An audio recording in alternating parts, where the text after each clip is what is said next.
আজও তোমাকে তো রোববার কোনো কাজ থাকতে পারে না। না, বলছিলাম কি, এই সারা সপ্তাহই তো তোমার ওই অফিস। যা বলবা তাড়াতাড়ি বলবে, অত ভনিতা করার দরকার নেই। না, সেরকম কিছু নয়। তুমি কত রাত করে অফিস থেকে বাড়ি ফেরো না, সেই জন্য বলছিলাম। আপনার কি খিদে পেয়ে যায় মা? রান্না তো করাই থাকে, ফ্রিজ থেকে নিয়ে গরম করে খেয়ে নেবেন। আমি নিজের খাবার কথা বলছি না, আসলে নতুন জায়গায় আমরা সবাই ফ্ল্যাটে এসেছি।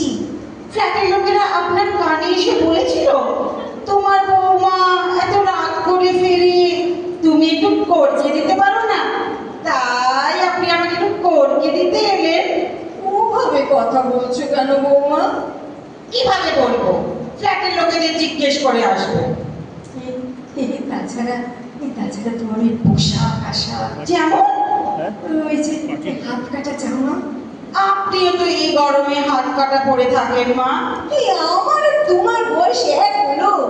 সে কি, বয়স্করাই তো রুচিশীল পোশাক পরবে, আমরা তো আপনাদের দেখেই শিখবো। আপনি কতদিন বাথরুম থেকে গায়ে জামা না দিয়ে বেরিয়ে আসেন, এবার থেকে আমিও তাই আসবো। আমি বোধহয় তোমাকে ঠিক বোঝাতে পারলাম না। আমার খোকা কত বড় একজন অফিসার, তার তো একটা প্রেস্টিজ আছে। আর সেই জন্যই তো আপনার খোকা মাল খেয়ে সিঁড়ি দিয়ে টলতে টলতে ফ্ল্যাটে ঢোকে। কেন, লিফটে আসতে পারে না?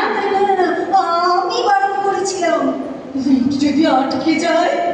ও তাই বুঝি। এরকম বড় পোস্টে চাকরি করলে একটু খেতে হয়। আপনার খোকার বউ কিছু কম বড় পোস্টে চাকরি করে না। এবার থেকে আমিও তাহলে মাঝে মধ্যে ও কাজটা তুমি করো না। ভয় নেই, লিফটে আসবো না, সিঁড়ি দিয়ে টলতে টলতে আসবো। আমি যাই, তোমার মুখে কোনো লাগাম নেই। আচ্ছা মা, একদিন খাবেন, নিয়ে আসবো আপনার জন্য। তোমার বাবা সারা জীবন ভোর এক ফোঁটাও আমাকে খাওয়াতে পারেনি, আর তুমি কি বললেন? বাবা মাল খেতেন? ওই মাইনের দিনে একটু আধটু। এই কথা তুমি যেন আবার খোকাকে বলো না। আমিও একাধিক খেয়ে এলে আপনি আবার খোকাকে বলবেন না। আচ্ছা, গুরুদেবরা তো দিন রাত খান, ওদের সব কারণ সেবা। আপনি না হয় অকারণ সেবাই করলেন। শোনো, একটু সংসারের দিকে মন দাও তো। শুধু টাকা টাকা করলে চলবে? 4 বছর হলো তোমাদের বিয়ে হয়ে গেছে, এখনো পর্যন্ত কেউ হামাগুড়ি দিল না। আপনি হামাগুড়ি দিন না মা, ঘরের মেঝেটা মুছলেও তো একটু হামাগুড়ি দেওয়া হয়। 4 বছরে একটা বাচ্চা হয় না? আপনারও তো মা 60 বছরের দাম্পত্য জীবনে মাত্র একটি খোকা, আমারও না তাই হবে। এই তোমার মতো আজকালকার বউদের এই রতন স্বপ্ন আমার ভালো লাগে না। খোকাকে বলবো আমাকে বৃদ্ধাশ্রমে পাঠিয়ে দিতে। কি কি, আশ্রমে থাকবেন? আশ্রমে খাবেন? জানেন তো, শ্রম করে যারা খায় তারা শ্রমিক, আর বিনা আশ্রমে যারা খায় তারা আশ্রমে। হ্যাঁ, বলবি তো আমি বিনা পরিশ্রমে তোমাদের সংসারে খাই। কবে আমি কাশি কাশি হয়ে চলে যেতাম। নেহাত খোকা আমার রত্ন তুল্য ছেলে, তাই পড়ে পড়ে তোমার এই মুখ ছামটা খাচ্ছি। ছেলের দোষগুলো একবার দেখবার চেষ্টা করুন না মা, সবসময় বউয়ের দোষ ধরবেন না। ছেলে মার খেয়ে বাড়ি ফিরবে, কোনো দোষ নেই, উঁচু পোস্টে কাজ করে তো এরকম একটু একটু হয়। ছেলে বাড়ির কোনো নিয়ম মানবে না, ঠাকুর ঘর মানবে না, জিনিসপত্র ছড়িয়ে ছিটিয়ে রাখবে। খোকা আমার বরাবরই ওই রকম ছন্ন ছাড়া, তুমি একটু মানিয়ে নিলেই পারো তো বৌমা। কেন, আমি কি খোকার কোনো দোষী ধরি না। ধরে ধরে যদি দেখেন খোকা আমার সাথে ফিসফিস করছে, বারান্দার ফাঁকে জড়িয়ে ধরছে, হাসি ঠাট্টা করছে, অমনি খোকা বউয়ের সঙ্গে ওরকম আদিক্ষেতা করিস না, তুই না পুরুষ মানুষ। কথাটা কি মিথ্যে? আমাদের সময় সেই রাত্রিরে ঘরে এসে তবে বরের সঙ্গে দুটো কথা বলতে পারতুম। আপনাদের কথা ছাড়ুন তো, এক গাদা দেওর ভাসুর যা সব ফষ্টি নষ্টি হতো আপনাদের, একটা দেওরও নেই যে দুটো মিষ্টি কথা বলবো। একটা মাত্র শ্বশুর ছিলেন, তাও অকালে চলে গেলেন। শ্বশুর তো একটা মাত্রই হয়। আপনি কিন্তু মা লাইফটাকে খুব এনজয় করেছেন। ভেরি মাই ডিয়ার শ্বশুর, 65 ইয়ার্সেও কি রোম্যান্টিক। আচ্ছা, এই মরা শ্বশুরকেও তুমি ছাড়বে না? বারে খারাপ কি বললাম? আসলে আপনি বড় জেলাস মা। শ্বশুর মশাই সুখ্যাতি আপনার সহ্যই হয় না। হ্যাঁ, শিক্ষাতে তো করবে। বুড়ো বয়সে ভীমরতি। আমি জানলে বৌমা কোথায়, আমি খেতে দিলে বৌমা নেই। এমনকি স্নানের সময় গরম জলটা বৌমাকেই দিতে হবে। নিজের বউ বুড়ি হয়ে গেলে ওরকম একটু একটু সব হয় মা। তবু তো লুকিয়ে লুকিয়ে আপনার জন্য তেলে ভাজা। আচ্ছা বলেছ, এটা তোমার শ্বশুরের চিরকালের অভ্যেস।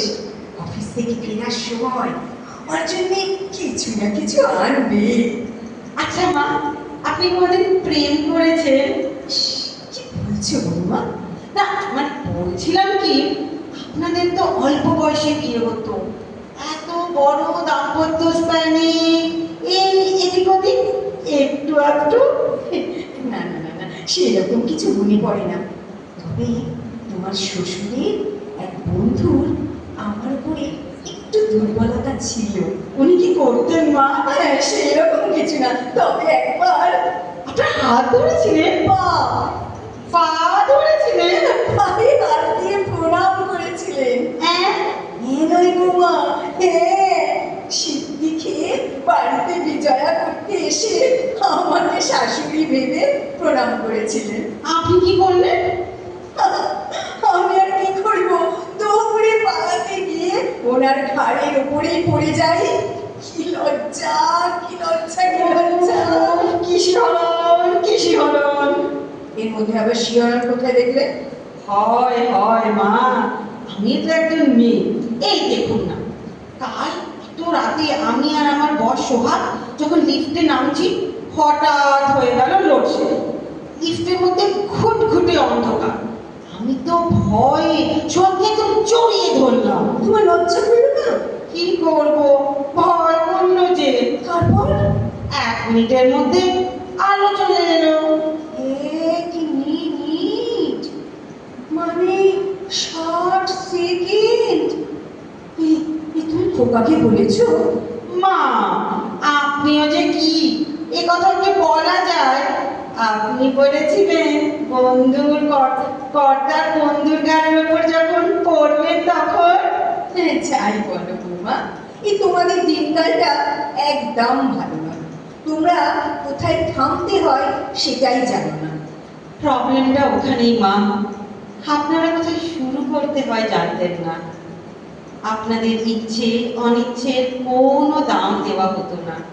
আপনাদের পুরুষদের উপরেই নির্ভর করে চলতে হতো।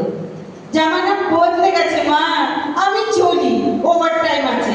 আপনার খোকা ফোন করলে বলে দেবে ফিরতে রাত হবে। সারাটা দিন আমার একা একা কি করে যে কাটবে বৌমা? এমটিভি দেখুন, ফ্যাশন প্যারেড দেখুন, বয়সটা ভুলে যান মা। প্রতিটা মুহূর্তে নিজেকে বাঁচিয়ে তুলুন।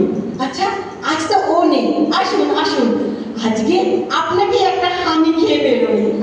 এই ছাড়ো ছাড়ো ছাড়ো, এই পাগলি কোথাকার, ছাড়ো। এই গাড়ি হর্ন দিচ্ছে, বাবা গাড়ি চলে এলো, আমি এগোলাম।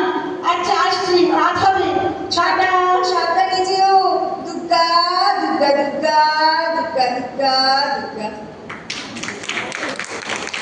নমস্কার।